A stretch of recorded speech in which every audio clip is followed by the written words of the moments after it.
This message is brought to you by House on the Rock Fellowship. We're a church that serves and cares for the Miami Valley region in Ohio. Before you continue, make sure to access the notes from our download section of our message page and have your Bible ready. Thank you for being our guest.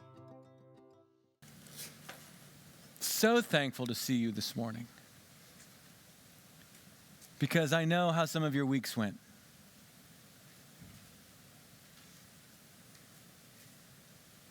Right now, wives are elbowing husbands and husbands are elbowing wives. Did you tell him? I didn't tell him. Did you tell him? I didn't tell him.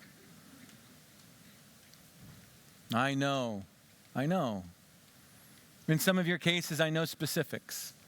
I know about the phone calls that you received. I know about the heartbreak that walked in the door. I know about the confrontation. I know about those things. I know about the long, lonely drives home. In many of your cases, I don't know the specifics. But what I do know is Jesus. And it is my prayer this morning that no matter the story that brought you in, especially if you're a guest, thank you for being with us. That means so much that you would join us as a guest. But so often we know that as a guest, you walk in the door because something else came in your life. I do know Jesus. And it is my prayer this morning that your view of him, your understanding of his beauty would captivate your heart. You have come in with emptiness. You've tried everything. You've looked everywhere. You've opened every cupboard. You've emptied every bottle, and you've still walked away empty. For some of you, the storm has been raging for so long, and you have been rowing and rowing and rowing, and you're no closer to land, you feel, than when you started. And those waves are just rocking harder and harder and harder. Some of you have come in with tremendous desperation. Doctors have failed. Therapists have failed. The government has failed. Your neighbors have failed. Dad's advice has failed. You'll try anything.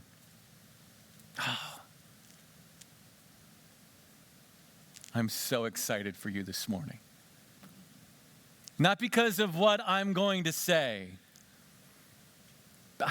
I know how incredible Jesus is. To help us do this, I want you to take out a Bible. If you brought one, that's awesome.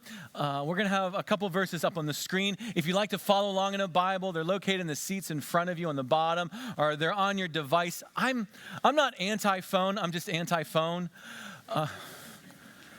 If you're reading it on your phone and device, that's okay. It's just so I'm not strong enough in my spiritual walk to keep the Bible app open and Candy Crush closed, okay? So I'm a huge fan of opening the book and having the book in front of you. It doesn't bring me notifications apart from what the Holy Spirit wants to notify me about. So I want you to find John chapter 20, and I want to show you just two verses between 30 and 31. And as I said, it is my humble plea this morning that the Holy Spirit would just elevate Jesus to the forefront of everything in your life. And John had this exact same prayer. In John chapter 20, in verse 30 and 31.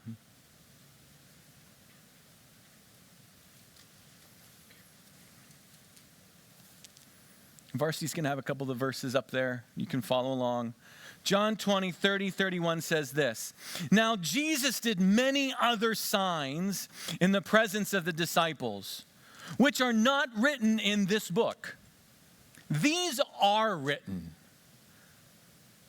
so that you may believe that Jesus is the Christ, the Son of God, and that by believing you may have life in his name. Okay.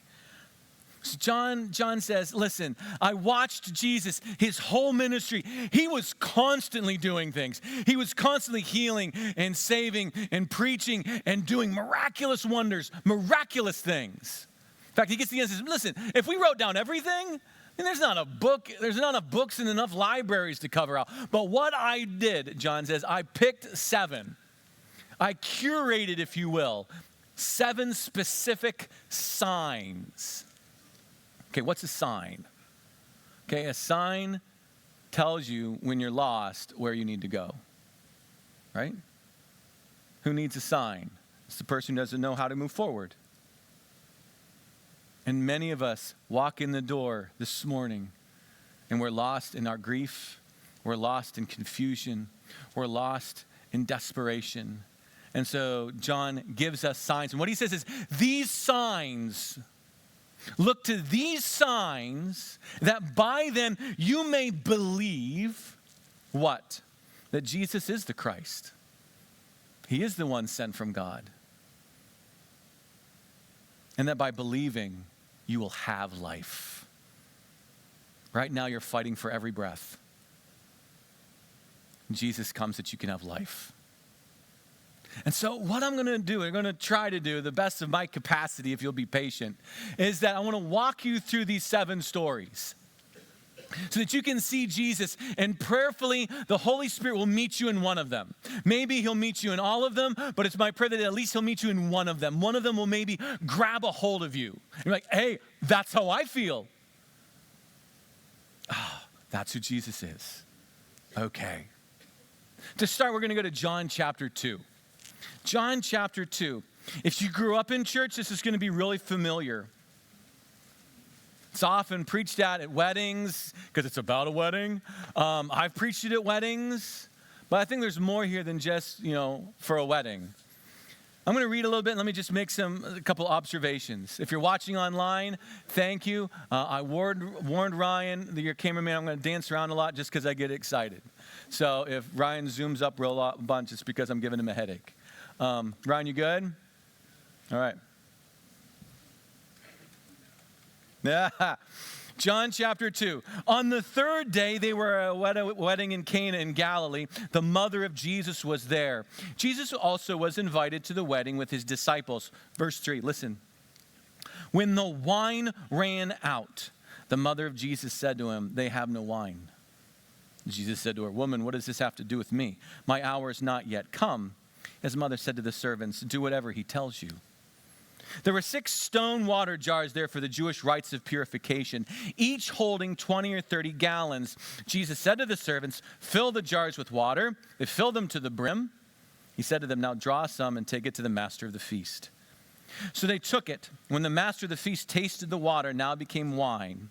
He did not know where it came from. Okay, look here. So we have a situation. And you might, oh, that's a bummer, there's no wine. Okay, yeah, no.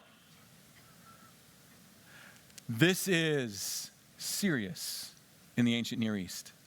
In fact, there are documented accounts where if at a wedding the host does not provide wine, you can bring legal action against them. You're like, seriously? Seriously. Why?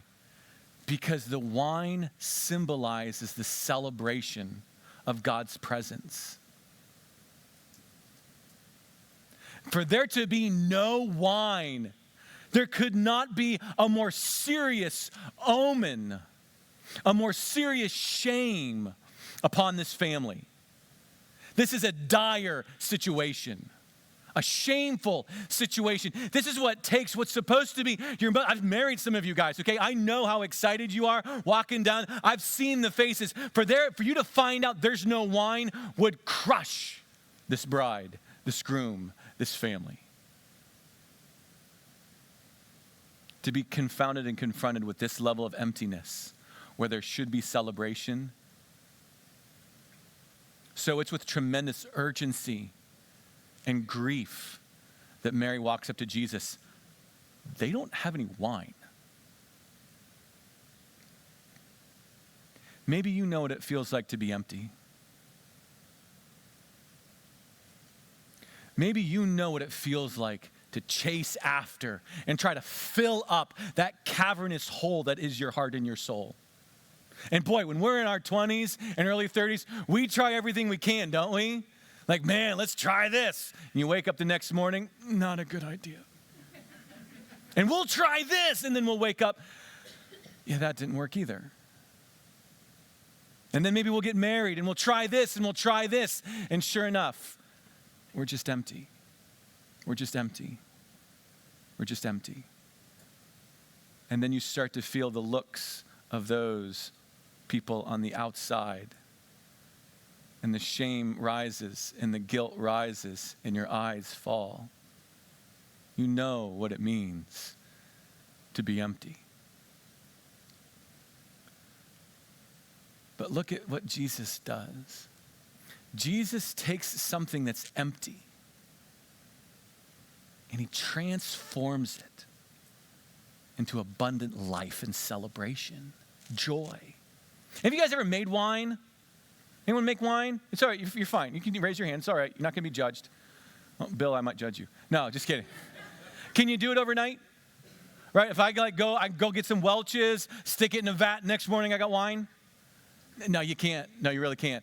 It takes you a couple weeks before it becomes wine. It can take months to years before it becomes good wine. And that's what this story is. Because what they draw out of those pots isn't just wine, it's good wine. Because Jesus takes what's empty and what's common and he transforms it into what's good and joyful.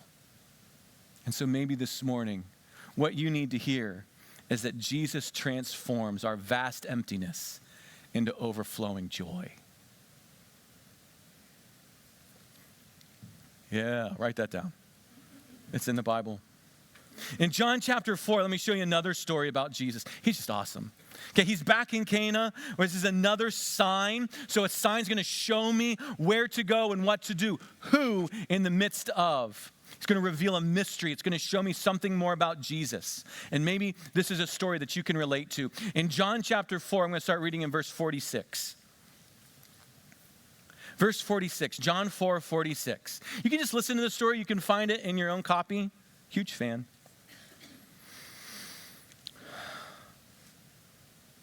So he came to Cana in Galilee, and where he had made the water into wine. We heard about that. In Capernaum, there was an official whose son was ill. Okay, official, he's a royal official. He's an attender at Herod's court. That's what that term means. So is he a man of position? Oh yeah. Is he a man of wealth? Oh yeah. Political influence? Oh yeah. Big estates? You better believe it. This is a man of position and power and wealth. And his son is sick. How sick is this child? When this man heard that Jesus had come from Judea to Galilee, he went to him and asked him, literally begged him, to come to him and heal his son, for he was at the point of death. Parents, do you know what that's like? Maybe you've been on the bedside of a loved one, a spouse, at the point of death. How desperate that moment is. I mean, here is a man with tremendous influence and resources. Do you think he's called doctors? You think he's called a lot of doctors? And nurses and healers, and he's tried this and he's tried that, and he's sent word out to all of his, hey, do you guys have any idea? Do you have any idea? Do you have any idea? Because what has he watched slowly happen as this fever has grabbed a hold of his son? You've seen someone with a serious fever. You can hear their breathing getting ever more shallow and labored. He has seen the color in his son's skin slowly fade away, the coldness in his hands. He is on death's doorstep. Maybe you know what it means to be that desperate. Maybe it's not a son, maybe it's your marriage. Maybe it's your faith. And you're desperate for anything. And so what does he do?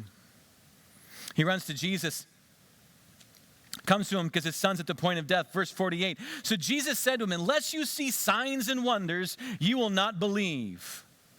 It feels like it's a dig, but it's really a diagnosis of humanity. Jesus is like, you guys only show up when you need something.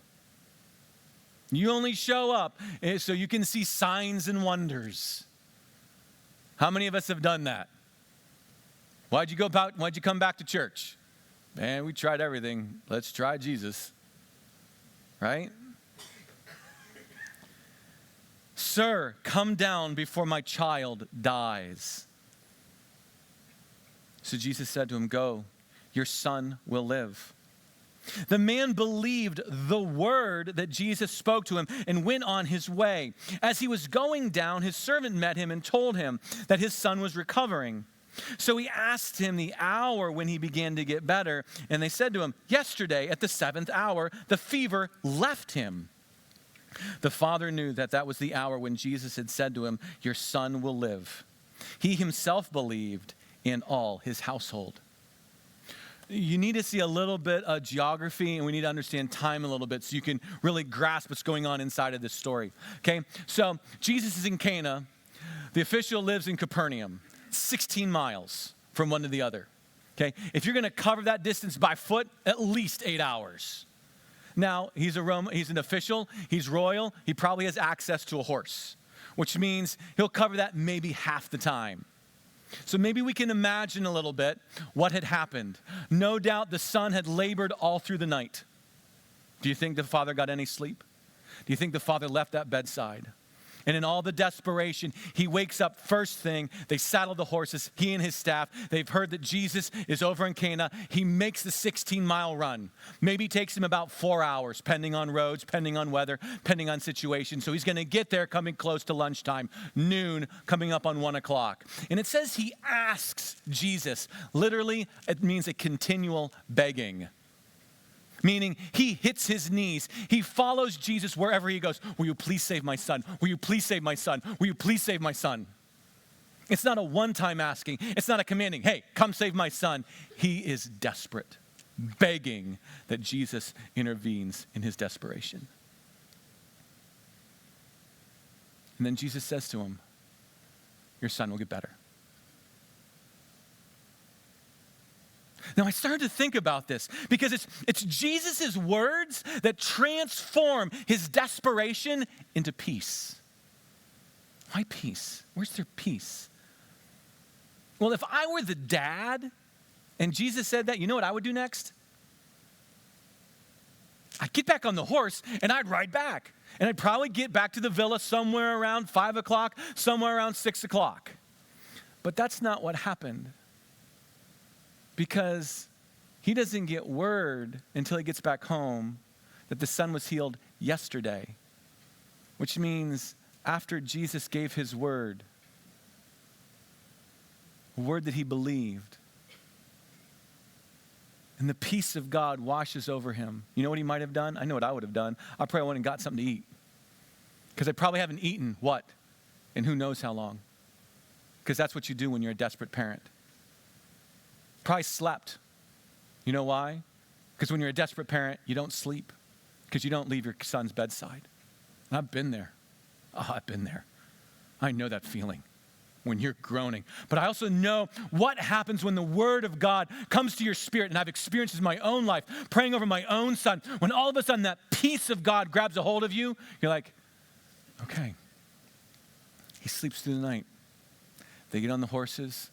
They ride back the next day. Make it into the villa, get off the horses, taking the horse to the stable, and all of a sudden, the house staff runs out. "You're not going to believe this. He's better. He's better." When? 1 o'clock yesterday. And the man knows. That's when Jesus said he was going to be better. And he runs into the house and he's met by his wife. "You're not going to believe this. He's better." And the son runs up, "Dad, I got better." No, son. The word of Jesus made you better. The word of Jesus made you better. And so what does he do? It says his whole household believes. Now, what does that mean? Well, he's got a big household.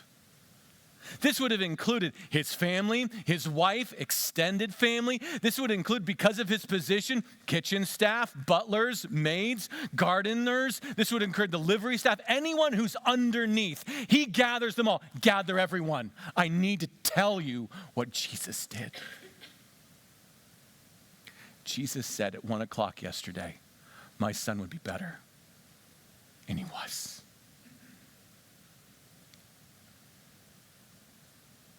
Because Jesus' word transforms desperation into peace. But let me also say this. Fathers, here we go. It was a father who did the work and got on that horse and ran and found Jesus and pleaded to Jesus and begged Jesus and cried out to Jesus and trusted Jesus. It was the Father who brought Jesus' word and Jesus' testimony and Jesus' story back to that home. And because of that Father,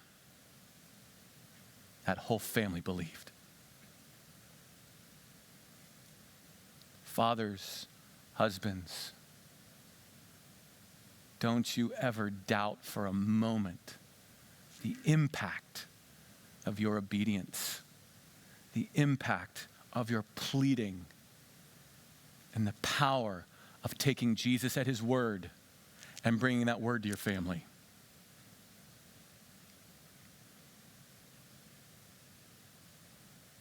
Never stop that. And if you haven't, well, maybe you're not desperate yet.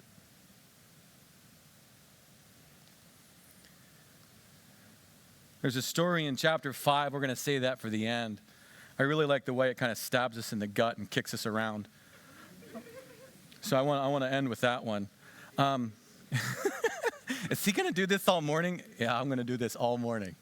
Yeah, I'm glad that you're here. Do you think if we leave, anyone will notice? Yep, I'll call you out. John 6. Someone online just hit mute. John chapter 6, John chapter 6, verse 1, it says this. After this, Jesus went away to the other side of the Sea of Galilee, which is the Sea of Tiberias. A large crowd was following him. They saw the signs that he was doing, and Jesus went up to the mountain, and there he sat down with his disciples. It was Passover. Feast of the Jews was at hand. Lifting up his eyes, seeing a large crowd coming to him, Jesus says to Philip, "Where are we to buy bread so that these people can eat?" Verse 6, real important. Jesus said this to test Philip. He knew himself what he was going to do. Philip said, "Hey, 8 months worth of salary, 200 denarii worth of bread, I'm not going to give enough for each of them to get a little. A little." One of the disciples, Andrew, here's a boy, he has 5 barley loaves and 2 fish. Well, you know what Jesus does, right? They put it in the hands of Jesus. Jesus prays, and it says that he is able to feed all 5,000 to the full. And there's 12 basket loads left over. Because Jesus' abundant generosity fills our deepest hungers. Jesus' abundant generosity fills our deepest hungers. It says that he said this to test Philip. You know what Philip's problem was? His Jesus was too small. His Jesus was too small. All he could see was the problem. How can we get enough to feed enough so that they can have a little bit? Jesus was too small. Jesus knew what he was going to do. Even Andrew, who'd been with Jesus a little bit longer, says, "Well, we got this kid who's got 5 barley loaves and a couple fish." I don't know the conversation that says, "Give it to me, give me the bread." But all of a sudden, here's these barley loaves. Barley loaf is a way of saying poor man food, destitute food, scrap food. Barley cakes and fish, these are very destitute, poor, hungry people. And Jesus takes it. He prays. In his abundant generosity, he takes this lack and this little, and he transforms it into abundance and fills their deepest hungers.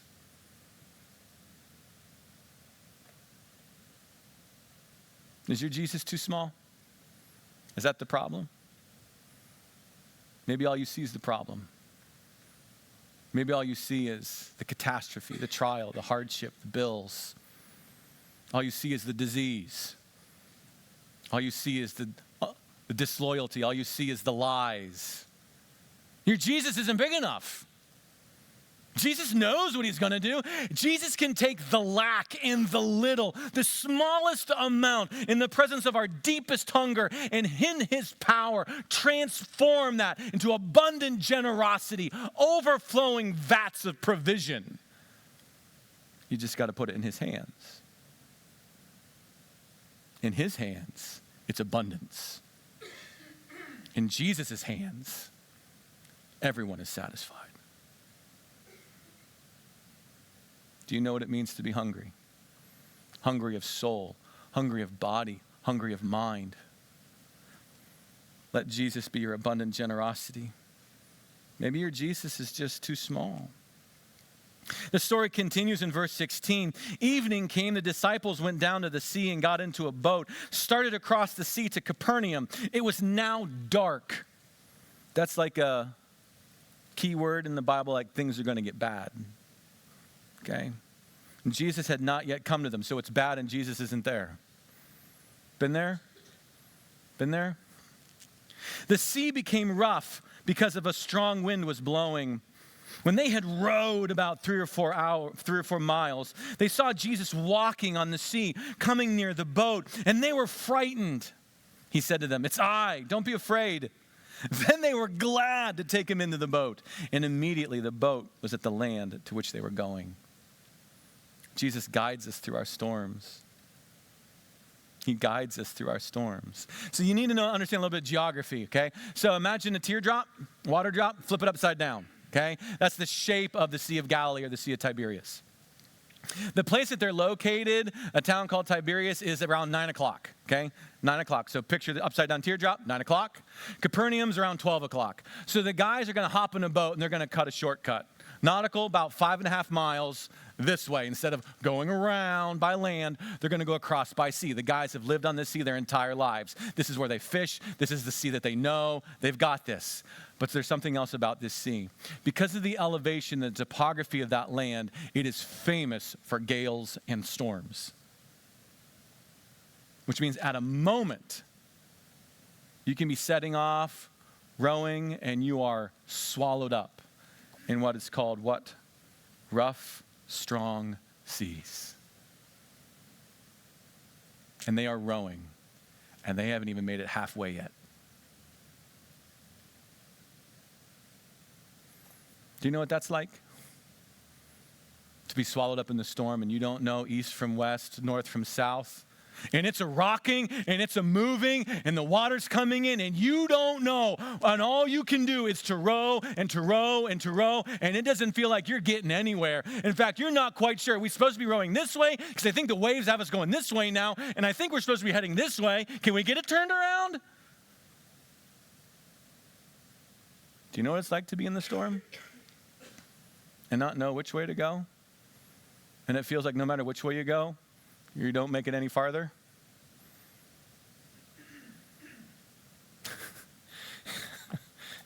Here comes Jesus walking on the water. Because he's over the chaos. Did you know that?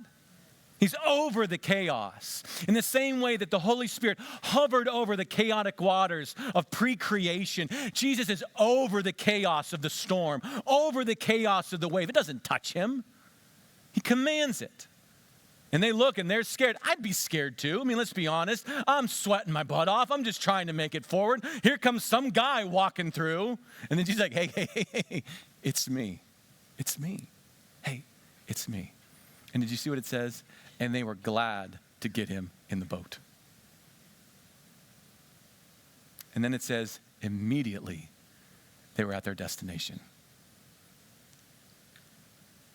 There are multiple stories in the Gospels, Jesus sleeping in boats and calming storms, or walking out there and Peter walks, and there's multiple. But in this situation, you see what didn't happen? He didn't turn the storm off, but he brought him through it. Because Jesus guides us through our storms. We were reading from Psalm 107 in our congregational reading, and the reason that I picked that reading was because of this sign, this story. I want us to read it again, just a few verses in the beginning. Maybe you can feel and sense some of these things now come to life a little bit. There we go. Read with me. Some went down to the sea in ships, doing business on the great waters. They saw the deeds of the Lord, his wondrous works in the deep. For he commanded and raised the stormy wind, which lifted up the waves of the sea. They mounted up to the heavens. They went down to the depths. Their courage melted away in their evil plight. They reeled and staggered like drunken men and were at their wits' end. They cried to the Lord in their trouble, and he delivered them from their distress. One more. He made the storm be still, and the waves of the sea were hushed. Then they were glad that the waters were quiet, and he brought them to their desired haven. You have places that you're trying to get to, and all you know right now is the storm. Have you brought Jesus into the boat? Have you brought Jesus into the boat? Let's look at another one. Is he going to do this all morning? I think he's going to do this all morning. I'm so doing this all morning. John chapter 9. John chapter 9. Mo, how's your foot? You need anything? You good? You going to let us sign your cast? What's that? Okay, I'm good. All right. Dude, it's daylight savings time. I have a whole extra hour of preaching. All right.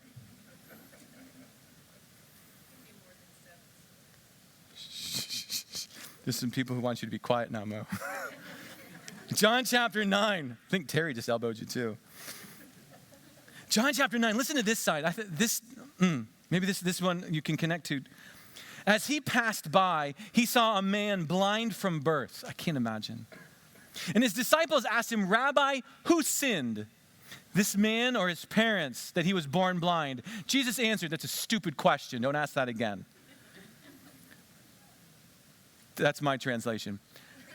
Jesus said this, it was not that this man sinned or his parents or the work, but that the works of God might be displayed in him. We must work the works of him who sent while it is day. Night is coming when no one can work. As long as I'm in the world, I am the light of the world. Having said these things, he spit on the ground, made mud with the saliva. He anointed the man's eyes with the mud and said, go wash in the pool of Siloam. This means sent. So he went, washed, and came back seeing. Jesus is the light that defeats our darkness. Jesus is the light that defeats our darkness. Here's a man who for his entire life had been blind. Now, many times in Scripture, when it talks about blindness, it's also talking about spiritual blindness.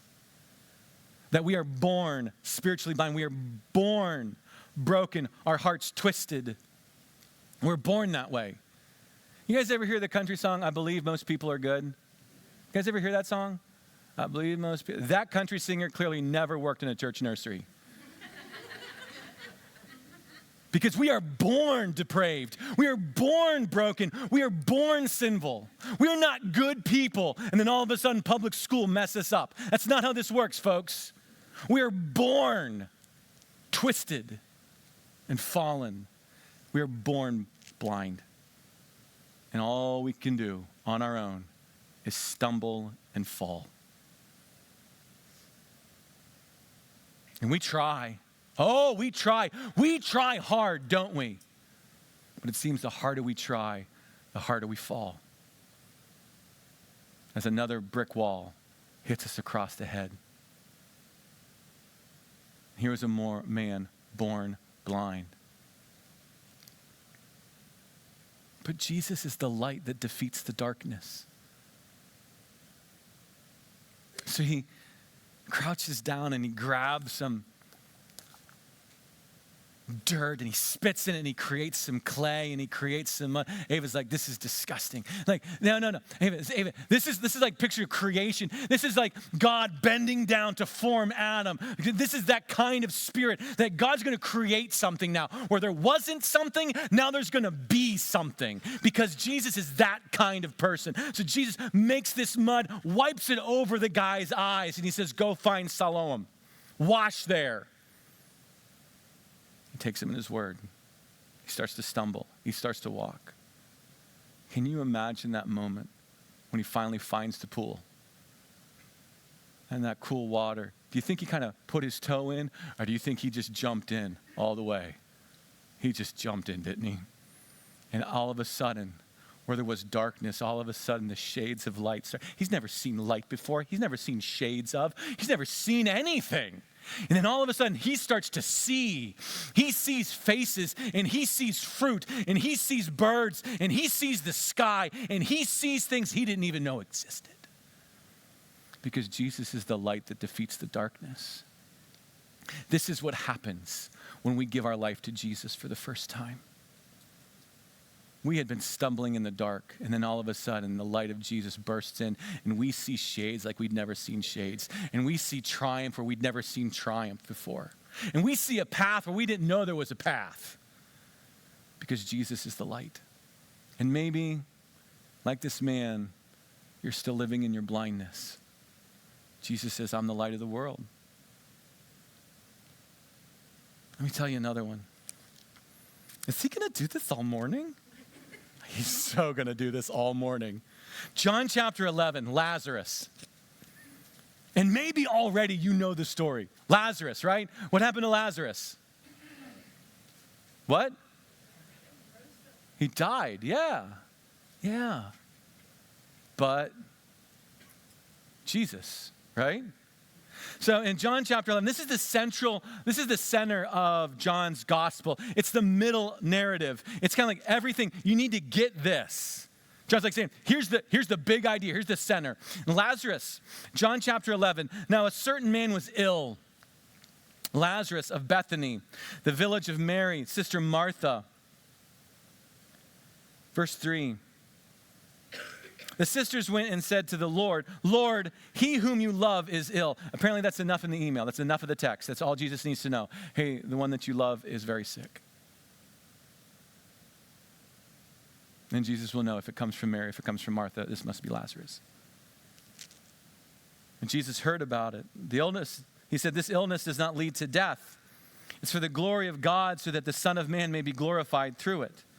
Now Jesus loved Martha and her sister and Lazarus. So, when he heard that Lazarus was ill, what does he do? He rushes there. He stays 2 more days. You know the story. Lazarus died. In fact, if you do the math, Lazarus died probably about the same day that the note went out to Jesus. Because Jesus makes his way near town. He's on the hunt. He's being hunted by the Pharisees. He's being hunted by the Sadducees. And it's almost a death wish for Jesus to come back into Bethany. The disciples know it. He knows it. But did you know that Jesus will face down death so he can bring you life? Did you know that? Jesus makes his way. Martha finds out where he is. Martha runs to him. If you had been here, my brother wouldn't have died. Mary makes her way. If you had been here, then my brother wouldn't have died. If you didn't know this, Jesus always takes longer than you think he should.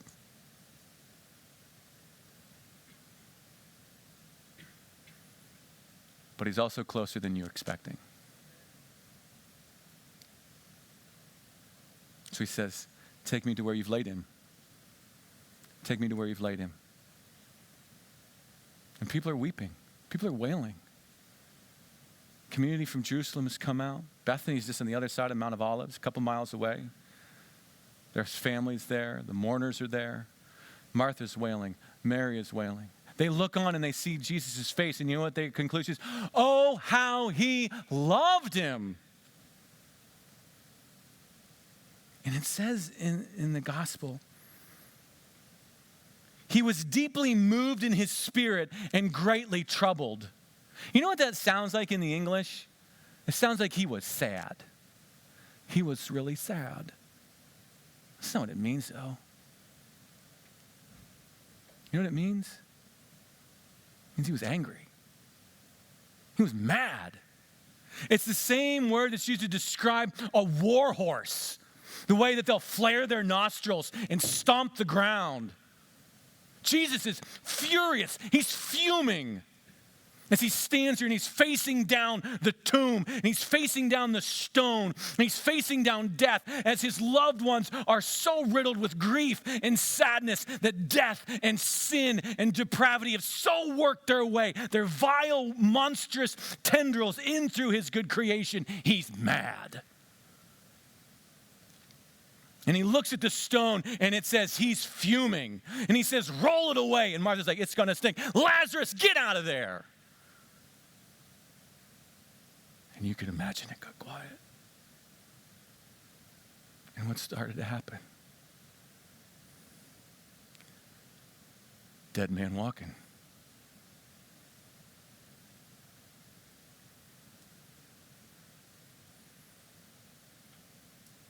Because Jesus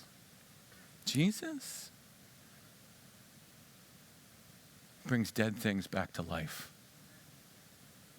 Jesus brings dead things back to life.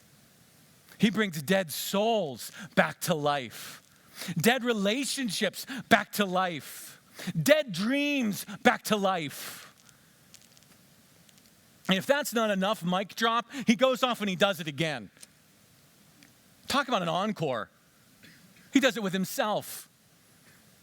He'd said earlier in the Gospel of John chapter 2, he's in Jerusalem and he's picking a fight because Jesus would do this. I mean, he was politically subversive. He was a thorn in everyone's flesh. He wasn't some, No. They considered him a terrorist, a political terrorist. And they're like, you need to give us a sign. Like, you're saying some pretty harsh things here. If you really want us to believe, you need to do something that we know that you're legit from God. He's like, you want a sign? I'll give you a sign.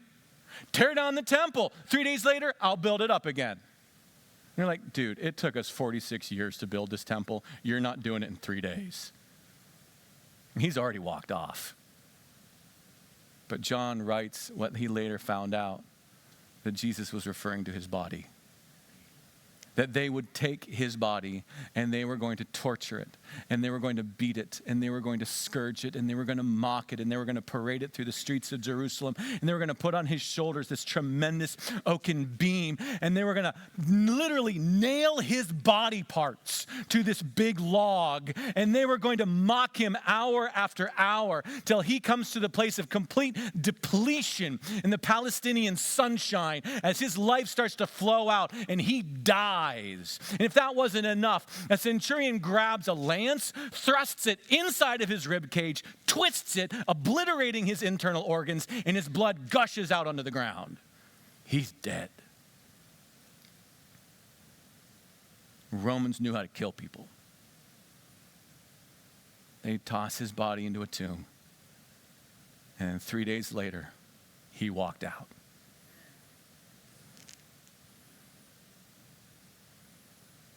And they're like, he said he was going to do that. I didn't believe him. Who's going to believe him? Who would believe him? He said he was going to do that. He said that 3 days later, he would come back. Did you know that Jesus takes dead things and he makes them alive? I said I left a story out. I'd like to take it back to you there as we finish up what to do here. Is he going to do this all morning? No, I think he's almost done. In John chapter 5 is one more of John's 7 signs that he gives us.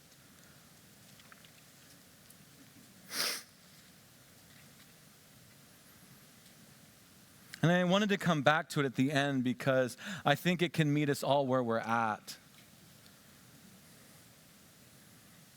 Because some of us have come in here with emptiness, just like at that wedding. Some of us have come here desperate, like that royal father for his son. Some of us have come here hungering, impoverished, and poor. Some of us have come here lost in the storm and we don't know how to move forward. The questions are so big. The implications are so great. And all we've been doing is rowing and we're exhausted. We feel completely blind. We don't know how to move forward. We stand outside of a tomb. Maybe we stand within the tomb and we don't know how to get out. Jesus says this story. In John chapter 5, after this, there was a feast. Verse 2, there was at Jerusalem by the sheep gate a pool in Aramaic, Bethesda, had 5 roofed colonnades. In these lay a multitude of invalids, blind, lame, paralyzed. One man was there who had been there an invalid for 38 years. When Jesus saw him lying there, he knew that he'd already been there a long time. And he said to him, "Do you want to be healed?" That's the question. That's your question today. Do you want to be healed? The sick man answered him, "Sir, I have no one to put me into the pool when the water is stirred up, and while I'm going, another steps down in front of me." You notice how he doesn't answer Jesus' question? Did you notice he didn't answer Jesus' question? That's not the question I asked you. Jesus says, "Do you want to be healed?" "Well, there's no one here to help me." "Do you want to be healed?" "Well, I've been here for 38 years. Do you want to be healed?" Don't you understand? Someone always gets in my way. "Do you want to be healed?" "Well, you don't know what Dad did to me." "Do you want to be healed?" "Well, you don't know what she said." "Do you want to be healed?" "It's so hard." "Do you want to be healed?" Then get up. Then get up.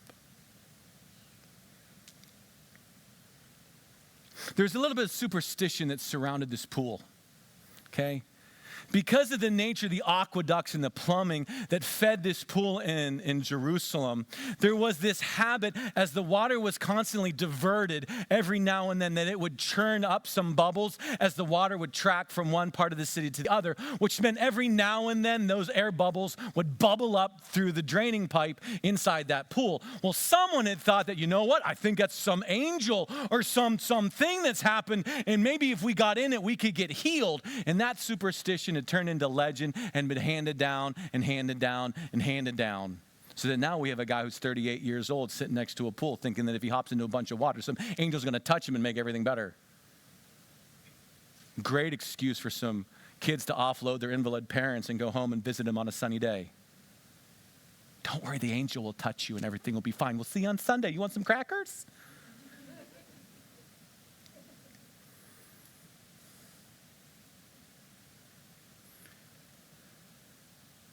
Jesus says to you this morning, no matter your emptiness, no matter your desperation, and I know that storm is crazy. I know you guys have called me. I know the questions. And you've asked me, and I'm like, I got nothing. I don't know. Pastor, what should I do? Yeah, I don't know.